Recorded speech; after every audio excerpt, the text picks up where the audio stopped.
far out. Oh, there we go. Well, welcome everybody. I just have a slight technical glitch. Once again, it's trying to find my little arrow button. And here I am flicking through all my pictures. Just 2 minutes. I'll be right back.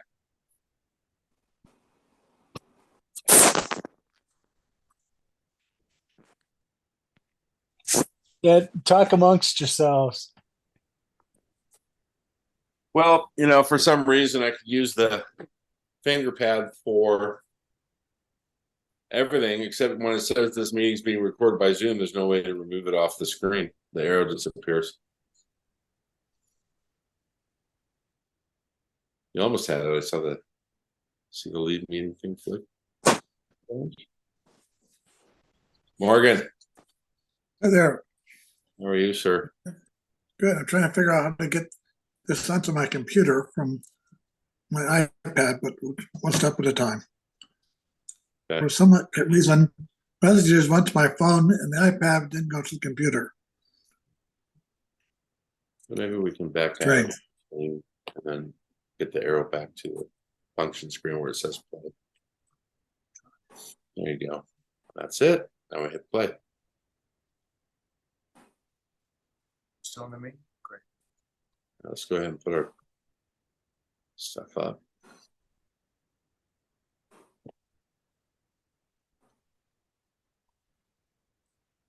Great. Superb.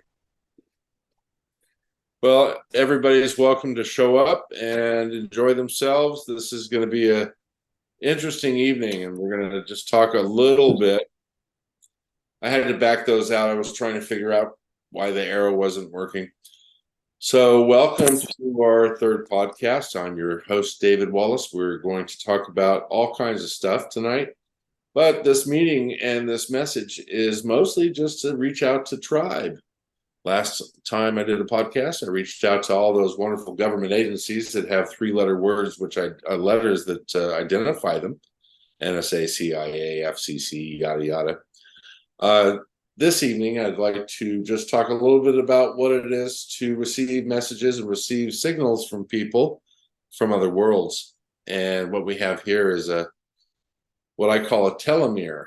And they sort of gave me that idea to call it a telomere. And it represents a whole group of species in a ship far above the Earth. And what they do is send these spheres down to communicate with us. This was taken not too long ago over Hermosa Beach over the ocean. When the telomeres come down, they communicate to you by sending you a message to your mind or to your cognitive centers of your mind saying that they're arriving. Much the same way it is when you're an ambassador and you need to reach out to them.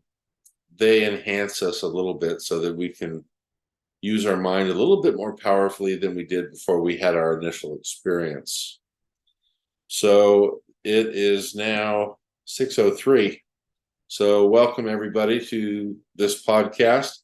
I want to say a little gratitude prayer to the tribe.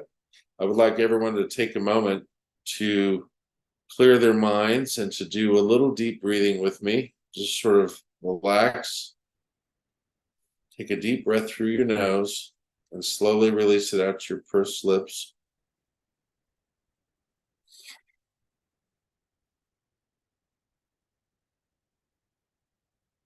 Let's clear our minds of the day.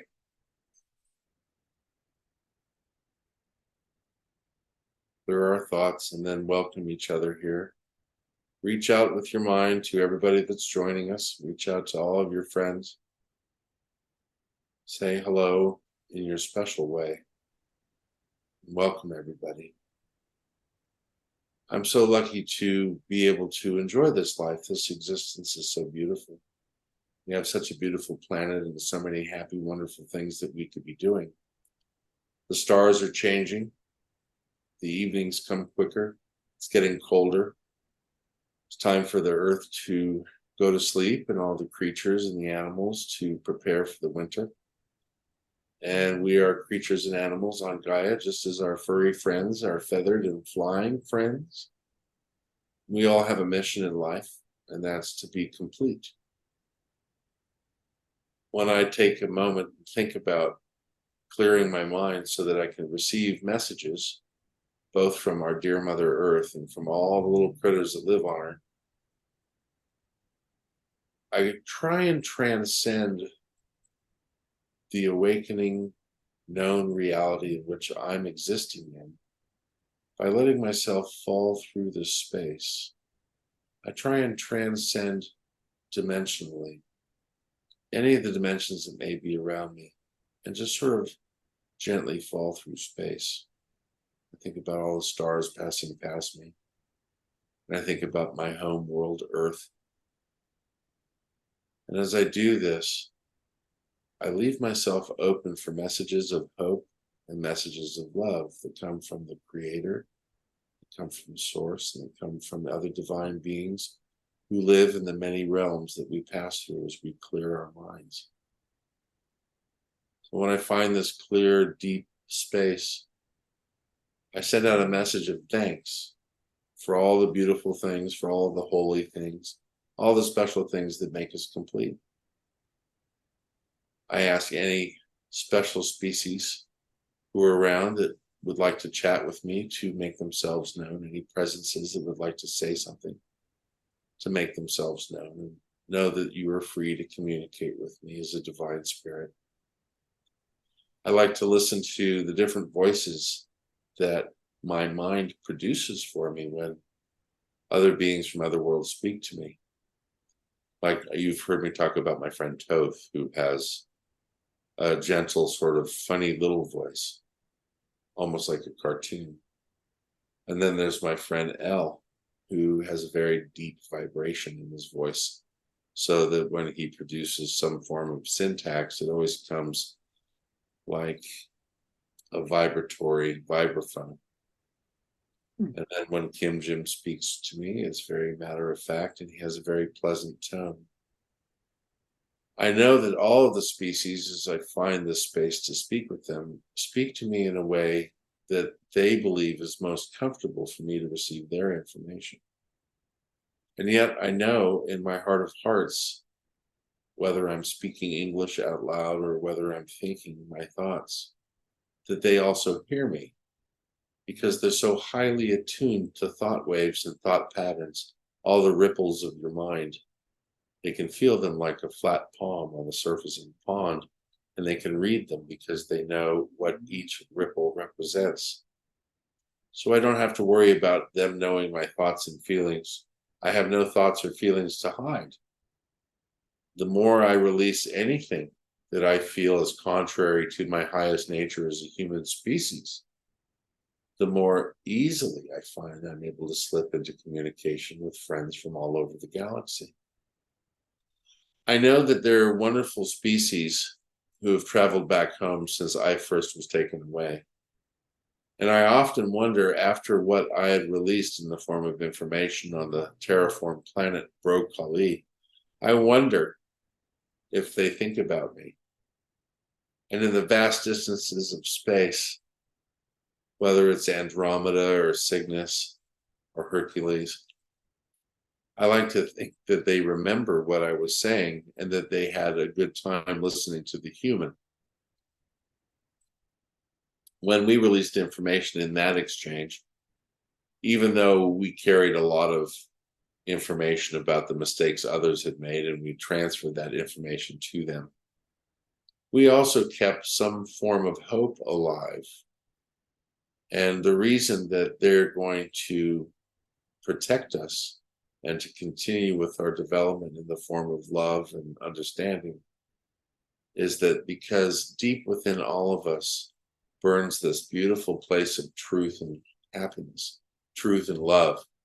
And no matter what any dark forces may seem to appear to be doing, they never really get their job done. They work really hard at it, but we can be these pure floating spirits and find that quiet place so that we can speak to our friends who wish to speak to us. Many of them are so desperate to speak to us because they're fascinated by human beings. And they hope that we get past the point where we have the need to control every aspect of our weather and our planet, all the animals. They're praying very hard for this. You see, prayer works. And when we pray for others and we send good Reiki, we send prayers through whatever form, whether it's the religion that you choose to follow, prayer is very powerful. And I know that species all throughout the galaxy pray for the people on Earth. And so we send messages out to them, don't we?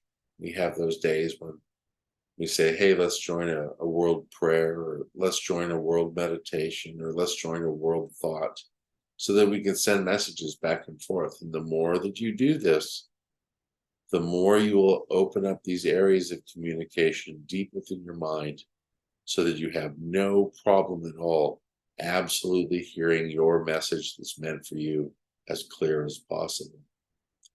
Telomeres, these little ships, are a great way for our friends not to be hurt or harmed by military authorities or by human beings who are afraid of them. Some of them are biomechanical, some of them are just mechanical, some of them are just made out of energy. I don't pretend to know the technology behind it, but there are many different types. In their experience exchanging information with US military or other world militaries, there are species that have come down to work with militaries that don't have mankind's or humankind's best interests at heart.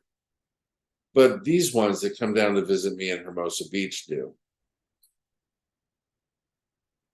These are representatives of faraway worlds. And this is a really good photograph, because if you are looking at this, then you can see a very interesting palette or a plectrum of dark blue just above this white and blue sphere. It's almost like this white and blue sphere with the two dots on it is attached to the bottom of this semi-trapezoidal, semi-pyramidal plectrum shape. Here's a different telomere, and people go, oh, that's the sun, but it certainly isn't the sun. Beautiful clouds that it chose to emanate from. Sometimes you see them come down from the upper atmosphere, and sometimes they just arrive. There's another shot, so it's just moved. And there's another shot of the same one. This one seems to have a protrusion on the top, like a mushroom or a cap. This is a recent photograph from late spring, and this is a ship that's just over my neighbor's rain gutter. You can see the fascia board and the rain gutter downspouts. And that's the same ship. And that's another group of ships. This is a lot more recent. And this is probably the most unusual. And I don't think they were very close. I actually think they were very far away, but they were very, very large and very bright. And they only showed up for a few minutes. We'll go back to this one. And so as I was trying to focus on very deep space, they became so bright that I couldn't see the stars anymore. And it interfered with the photographic filter of my camera.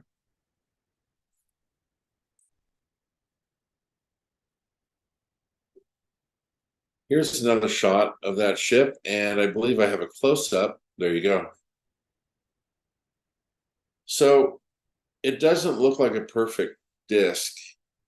It's more like a chubby half cigar with plasma, some form of bright plasma emanating from the edges of it. When these ships show up above my home or outside my bakery on the beach, it's always because they either have something to help me remember or trigger something that they had embedded into me so that I can complete the processes of being an ambassador. When I first created the idea of picking a small patch in the sky and concentrating on it for months and months and sending a short, simple mantra to welcome them down. I had no idea that that was probably the most effective way to get their attention. We were right in what we suspected about their abilities to read our minds from very far away, and that they're very sensitive to the energies that the human mind produces.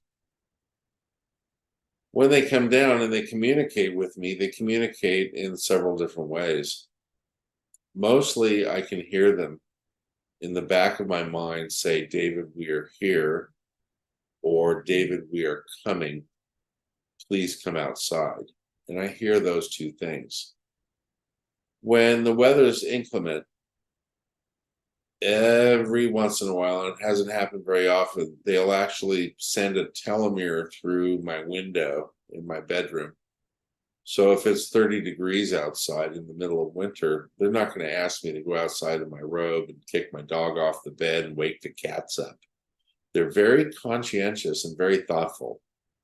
So they'll send in a light that comes through the louvers of my blinds on my side of the window, and it reforms in the room, and it will remain there, and I will receive information from it, and then it disappears.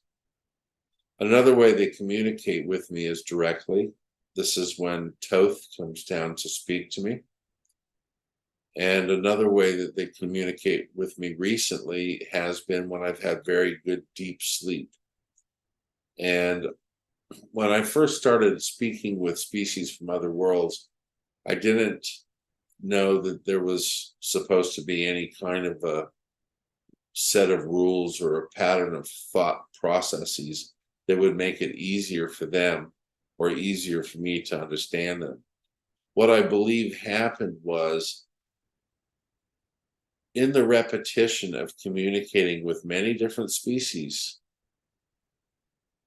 I've been able to develop a region of my mind, which I don't know what part of my mind is working towards this, but I've been able to develop a region with their guidance that makes it really easy for me to hear them and to know when they're coming. That's a really clear shot, and it's perfect because you can see. You're welcome to screenshot that, and later you can blow it up if you want to have a look. But you can clearly see the shape of the ship, and that it's not a jet aeroplane, a blimp, a banner, a swamp gas off of a reflecting the light of Venus, or any of that other nonsense that people try and debunk. This is a clear-cut, crystal clear picture of a beautiful ship emitting some form of plasma light. This is a recent photograph taken from the Steadicam. There's about 17 Steadicams on the ISS that NASA controls. And I was watching a NASA feed, and I took some coordinated screenshots, because if you look down to the right lower corner, you'll see a little yellow tan colored ball floating in the red reflection off the ISS. Remember, the ISS has a highly reflective surfaces to help protect astronauts from the sun.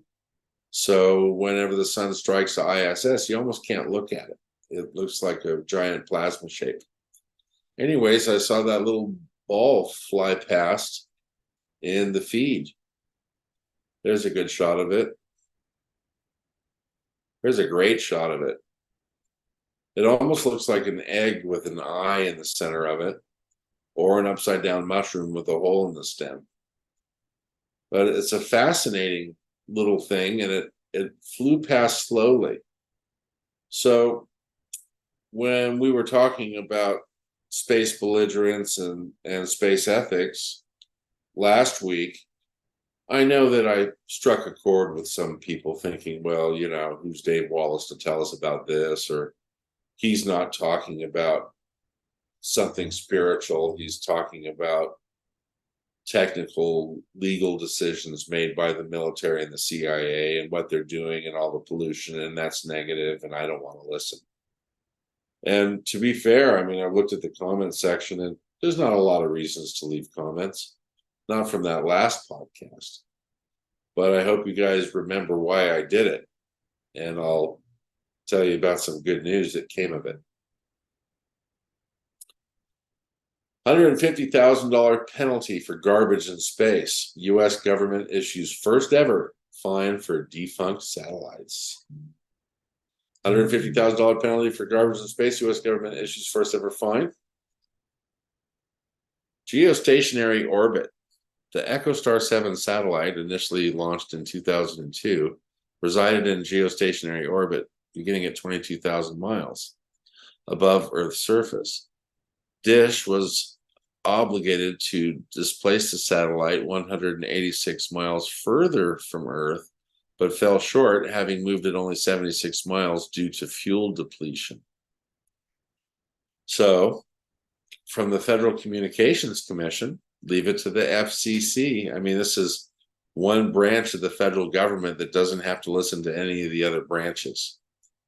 Their job implicitly states that they're to protect open communication across the United States, both private and government.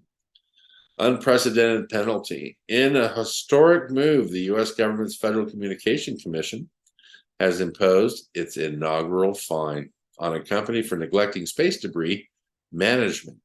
Dish Network is slapped with a $150,000 fine for failing to relocate its outdated EchoStar 7 satellite away from operational ones. Okay, so this was announced at 3 a.m. this morning. The FCC has created a new law that is going to start policing trash in space. Now, I'm speaking to Tribe here, and if there's anybody in the military that's still listening, or any of the guys or gals from the three-letter organizations, I just want to say thank you to the FCC. Appreciate the phone call. These guys called me yesterday and they said that they watched the show. They didn't identify themselves, what organization it was from, but the call kind of went like this. I looked at my cell phone and it said no number. Well, that's never happened to me before. So I answered it and I said, hello, this is David. And a voice came on, some guy in his 40s, and he's very well spoken, but he only said this: we got your message. Thank you. And then he hung up on me. And so I tried to screenshot it, and that didn't work. It shut my phone off. And then I turned it on to go back to the number to call it back. The call wasn't registered as a call that came in. So I know somebody that knows something about phones called me up. So this morning, this came across my news feed as soon as I turned the internet on. And I was so surprised and so happy. One of the things, and I said this last week, and I've said this in other interviews, you guys, one of the things that I've been tasked with is to build a bridge between the community of people who love Mother Earth and who are in touch with special species across the vast distance right now to the good people that work for the federal U.S. government that can't find any answers. The bad people aren't going to listen to us because they're so busy doing terrible things. But the good people that work in the military and the federal government, the CIA and the FCC, are actually starting to do stuff. So they heard our message about space trash, and they've just implemented this new law. So either I'm a time traveler and I went back into the past or into the future to see this, or my friends above communicated me the need to create this message for them to talk about it. And I like the fact that the FCC is the first organization to jump on it.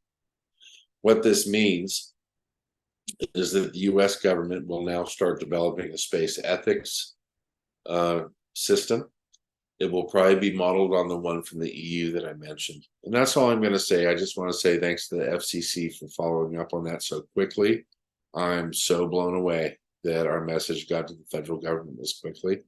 And I hope to continue making suggestions that are valid and help our country clean up the mess up there and produce an ethics program. Oh, look at this. Came off of space.com about 7 hours ago. Satellite companies may be starting to take the fight against space junk seriously. This was just released this afternoon. So we know that some of the folks at space.com were probably listening to our podcast too, because I know they watch Lowell's show. Most of these folks do. They're having a hard time finding any real information. And there's just an artist representation of all the crap that's flying around our planet. And that's it for the pictures. So let's just go back to a ship, and then we'll have a little chitty chat. There we go.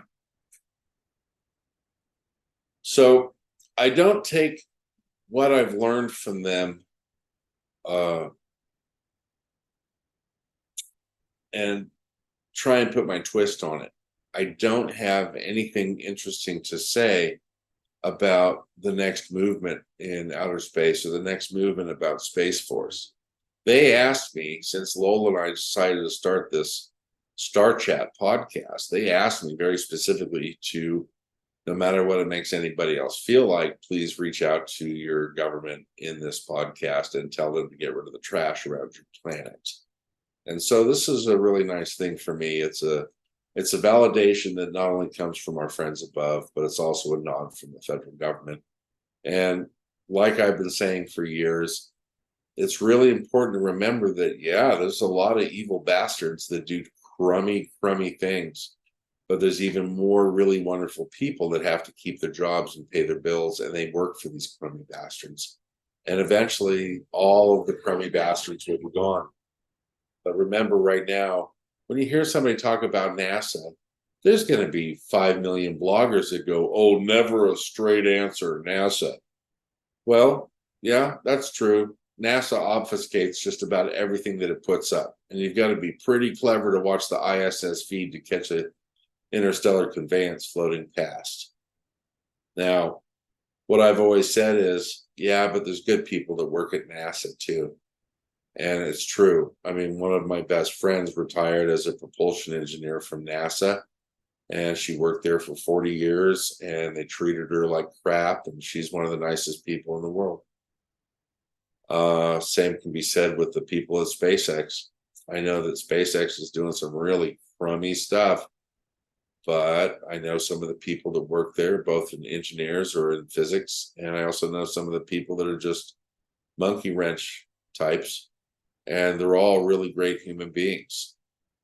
Same thing about the military. We know that war is bad, and having a military is not a nice thing because it always ends up being used.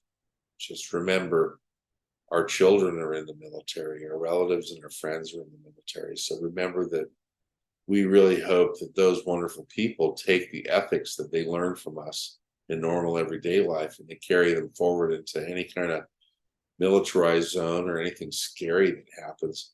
We want to make sure that our friends in the military know how much we love them.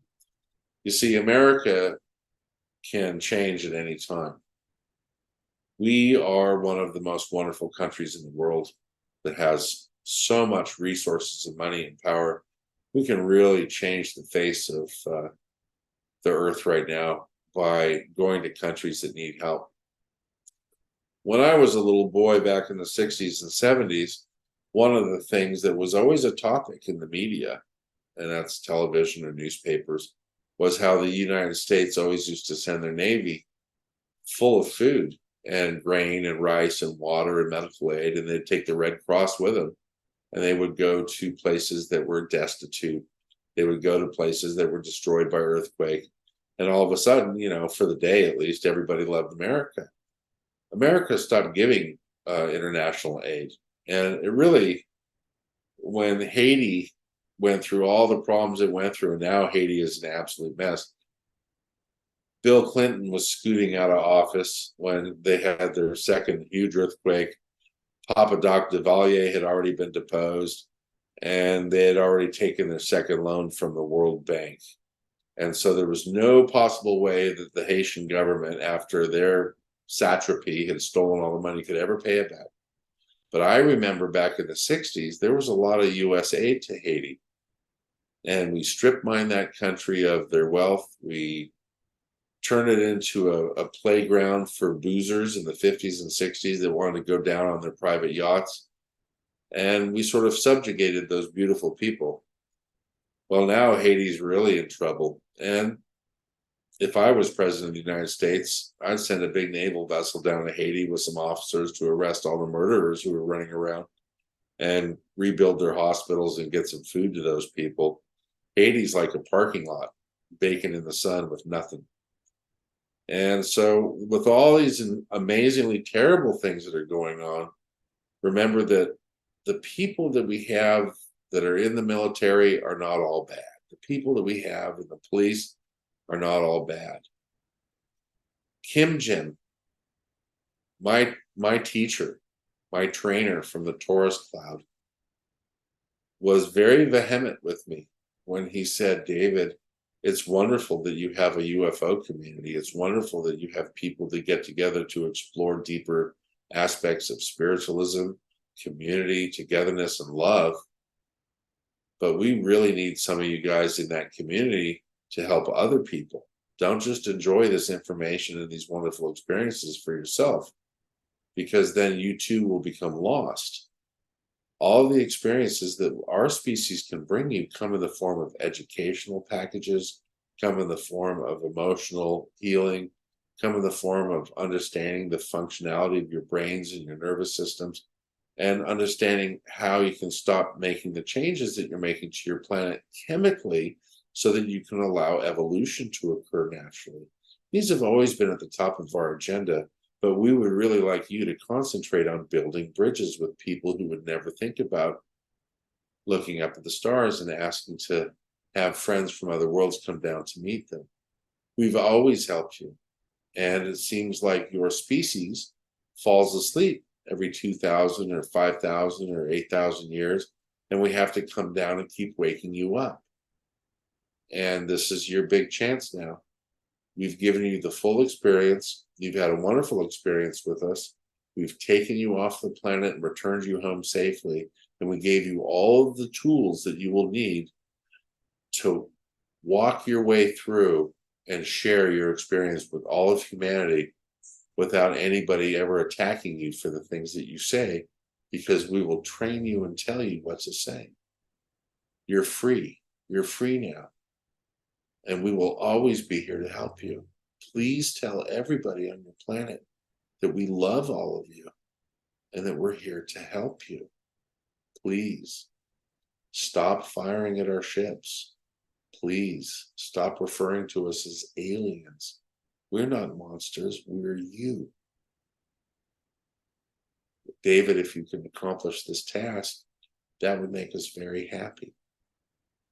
So when you're spoken to like that by an incredibly beautiful being from another world, it just makes you so sad that someone cares enough about us that they flew all that distance to come and make many contacts, not just with me, but with other people, and tell them and remind them, this is the message.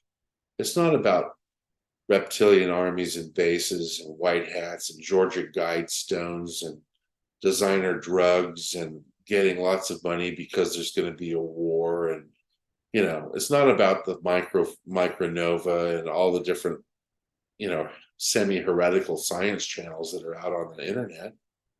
It's about being a happy person because you love everyone and everybody loves you. And that's why life is precious, because you can live in a world without any conflict at all if you really wanted it. So we need you to build bridges and hopefully talk to people about brain chemistry, science, chemistry, the things that make you make the decisions that you do on a whim rather than by using the force of your mentality.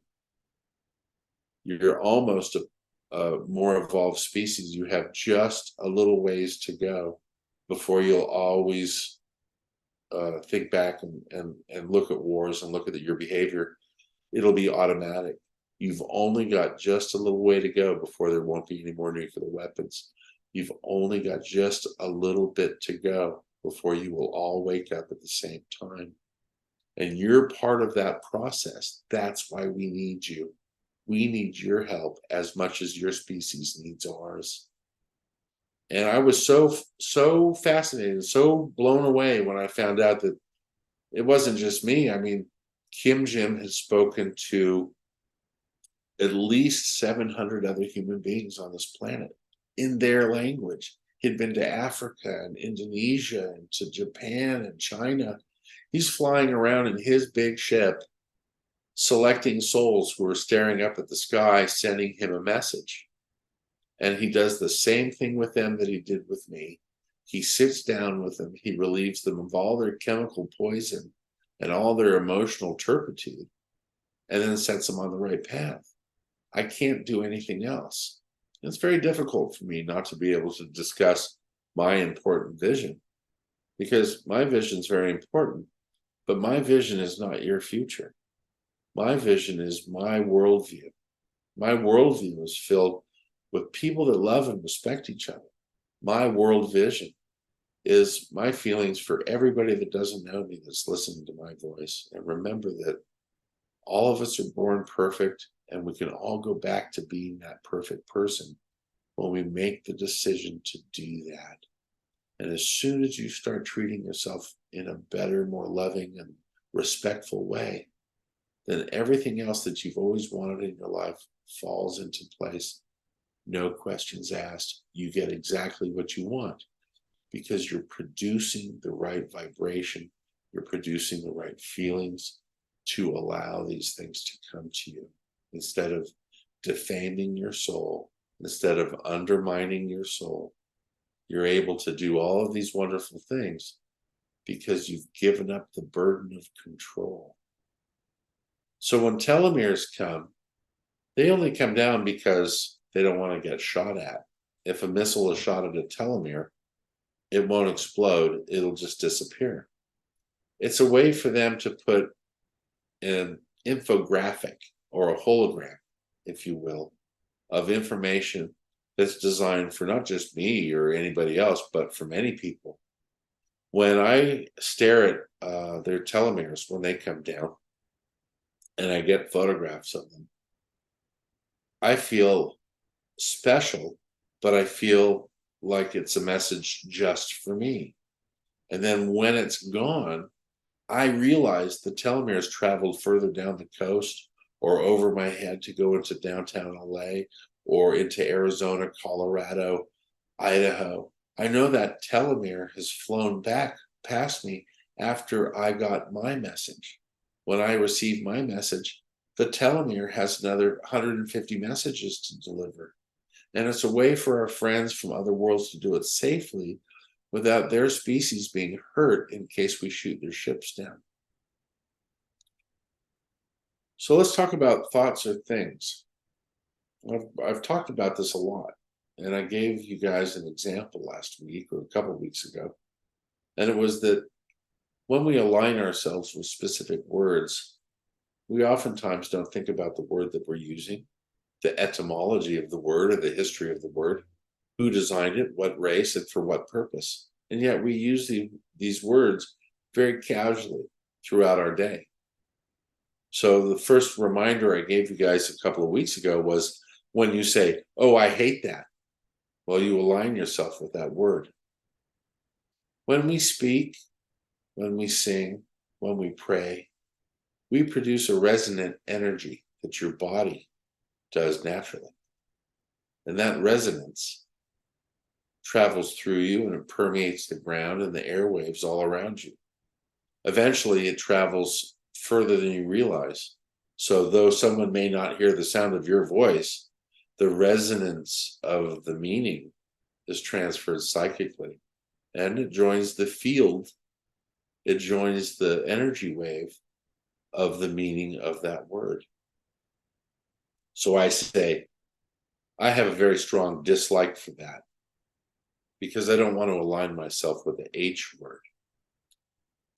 We use a lot of words that we don't realize that we're using. If you change your thinking, it's no different than changing your language, the way that you speak to yourself or speak to others. When you change your thinking, you realize that you have an impact on everything around you. And you don't have to have an audience of people staring at you while you're speaking. You have to feel that whatever you're saying, singing, or praying is affecting the entire world around you in such a way that it's almost like magic. And I like the word magic because it doesn't really bring into any negative connotations like the word science does. I like what Steve Turpin says about science, conscience. Your consciousness is a very wonderful place. And it's an especially nice place to go to heal yourself, especially if you've stopped using words like the H word. Don't align yourself with anything that's negative. If somebody's trying to get you excited and they're blowing off all kinds of cursive and curse words and yelling and getting excited about something like, they're going to take all of our money away from us and implant a chip into our wrists. Well, no, they're not going to do that. So this is the other part of thoughts or things. When you hear something negative, your mind tape loops it, both consciously and subconsciously. So that when you hear something, you may put it out of your mind, but you're putting it out of your conscious mind. You're not putting it out of your subconscious. So we must also train ourselves to sort of flush those things from one ear out the other. Let those things that others say travel through you. And this is the same aspect of the Buddhist teaching from Taoist philosophy in both Korea and northern Japan, where life has many terrible experiences, but you must welcome those and thank them for the lesson. And then what you do is you convert that bad energy into what's known as a bodhisattva, or a great teacher. So life is full of traumatic things. And yes, things can be very sad and very painful. And it takes an even greater human being to accept what's happened, let it pass through you, and then thank the experience. When you thank the experience, you show a deep, deep gratitude for the understanding. There's almost a coalition of thoughts that exists between angels, gods, and entities and humans. It's a group or an organization. Some people call it karma. But this coalition of good thoughts belongs to all of us. You yourself are a god and an angel. You yourself are a species from another world. You see, Earth is another world.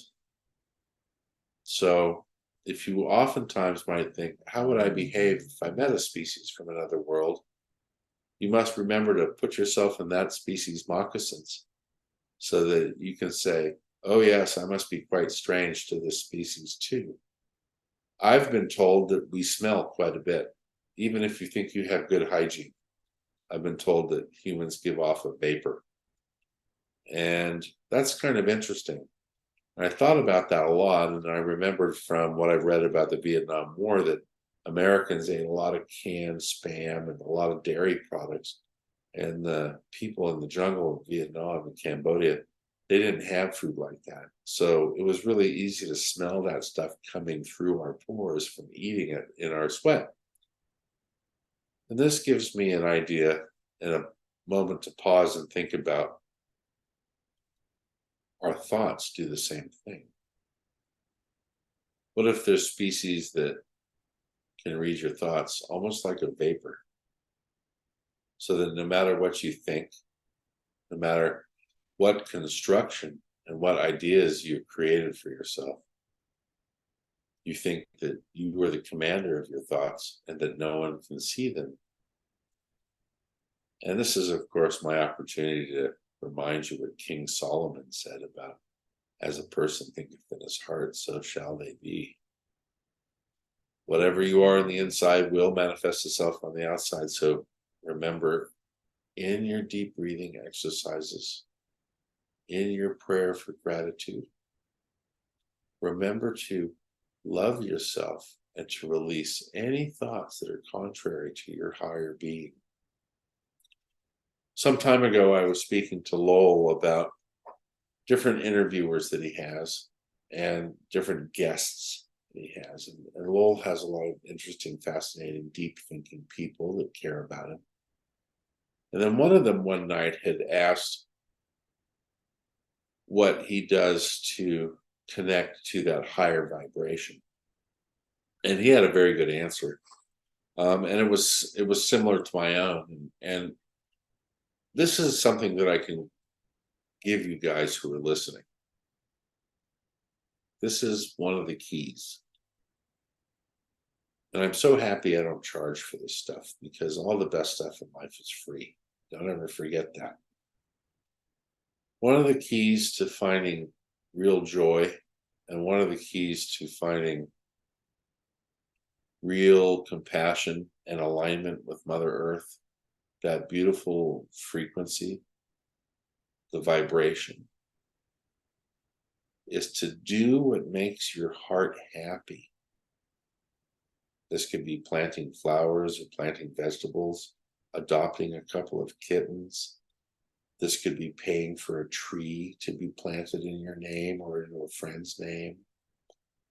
Going for a walk on the beach, anything pleasant that you like to do where you're communing with Mother Nature, where you're breathing fresh air and seeing the birds, hiking in the trees or walking down the beach, or even walking down the road in your neighborhood and looking at the trees in the neighborhood and how beautiful they are. And then pause and watch the squirrels in the trees and listen to the sounds of your neighborhood. As soon as you do something that causes you joy, you immediately produce a very strong heart vibration. And that is the one that is like a vein that comes through Mother Earth and connects you like an umbilical cord. It is a vibratory, energetic umbilical cord, which allows you to have deep, meaningful connection to Mother Earth. Mother Earth only wants her children to feel happiness and joy. So when you think about beautiful things, and when you do beautiful, loving things, even small gestures, donate an hour of your time to an old folks home once a week, once a month. Go down to a care center where there aren't any people that have any money, where there are lots of people that haven't got any money, and bring them a pie. There's so many things that we can do to support ourselves by supporting others. Build your karmic credit. Let the light flow through your heart and do something wonderful that fills you with joy. When you do something that fills you with joy, that's the trigger. There's no rheostat. You don't have to go pay some guy to sit in a yogi Sufi room for 3 years program to understand the secrets of the universe. To be full of joy makes you a different human being. And sometimes people accuse me of being on meds because I'm happy all the time, or I smile. And, it's hard to not smile when you're happy. And so they wonder if there's something wrong with me. And I'm just happy every day. I wake up every day happy and grateful. When I go to sleep, I'm happy and grateful. And I'm just like other people too. I'm not somebody that says all the right things all the time. And I don't know what I'll be like if I ever get that way. But I know there's nothing wrong with the quest. There's nothing wrong with the desire to be able to express yourself freely, and always express it in a way that makes people garner themselves to you, because they finally figure out that not only are you there to help them, but they can become just like that themselves. And as soon as they help themselves first, then they can help everyone be around them. There's no more position, no more place, no more room on this planet for people to be unhappy. I had unhappy things happen to me before, and it's not nice. I know everybody's had something terrible. Very beautiful soul that I know is experiencing the loss of her father. That's happening right now. And that's a very sad thing, but it's also a very blessed thing. her father gets to transfer to source, be in heaven with all the people who are waiting for him, and be released from the pain. And I think it'll be harder for my friend because she's sitting there right now in the hospital holding his hand. And I wish I could be there with her right now, but she's 790 miles away. And I'm stuck here in Hermosa Beach in my little pie shop for the meantime. So I'm going to send her a lot of love. I'm going to send her a lot of good feelings. And I'm going to tell her how proud I am of her to sit there with him, hold his hand, and feel his passing. I don't know how many of us have sat with somebody that we love and held their hand as they slip away into the next world. But you feel their passing. And it's very sad, but it's also a special blessing. And it's something that only human beings can feel. We carry these feelings around with us. And if your mind is clear, you can store those feelings and draw upon them to find happier and sunnier days. Bad things happen, good things happen, and we store them in the same collecting area in our mind. It would be nice if it was mostly good things, but sometimes we have a very hard life. We don't always have to accept that, but if we have a hard life and we're angry all the time, then that makes it worse. I want everybody to feel a sigh of relief pass through them, as all of the things that are happening on our planet right now seem to be chaotic and they seem to be amiss. We certainly know that there are people that have no soul who are involved with creating more problems and trying to keep the paradigm and the narrative of their reality alive. But their time is over. And I know that a lot of us see the evil time is crumbling and passing into the distance. I'm going to just say thank you for tuning in. I really appreciate it. And we have a few minutes. If anybody wants to chime in and talk about something, I'm just going to chill here. Is anybody interested in chiming in?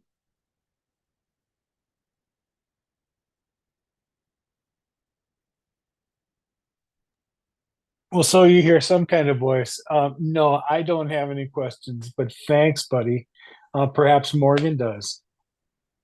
No, I think Morgan's gone into deep meditation, and he's just listening. I think he's just happy to listen. I don't know if Asher was able to get on. He may have muted himself, and he's always welcome to pop in. I know Robin only had a half an hour. Asher was here. He did pop in, and then you had another anonymous Zoom user who popped in and out a couple times. Oh, good. Hmm. Well, that's great. I'm glad that whoever tuned in, and I hope that at the end of this, and if you could publish this on your site, it would be great to hear back from folks. I want everybody out there to remember that there's a very great divine love that loves all human beings, almost like your spiritual mom or your spiritual dad. And they know what's going on right now. And they're fighting for you and they're fighting for us. And they want us to stay close. They want us to stay loving. They say that they want us to stay very strong and that everything will be okay. So that's the message I've received from my friends. And it was really important for me to come out and say that. Plus, to point out the fact that bang on right about the space trash and how nice it was of the FCC to pass that law overnight. God bless them. And that's just the beginning. So, Lowell, I had a great time coming on and speaking to Tribe. Such a wonderful place to be. I hope you Good guys work, buddy. have a great This will be up in a couple hours. Sweet. Well, have a great night, everyone. Many blessings. May God bless you and keep you. Stay warm and safe. And remember to hug your kitty, hug your neighbor, love yourself, and have a great night. Thanks, Dave. See you, brother.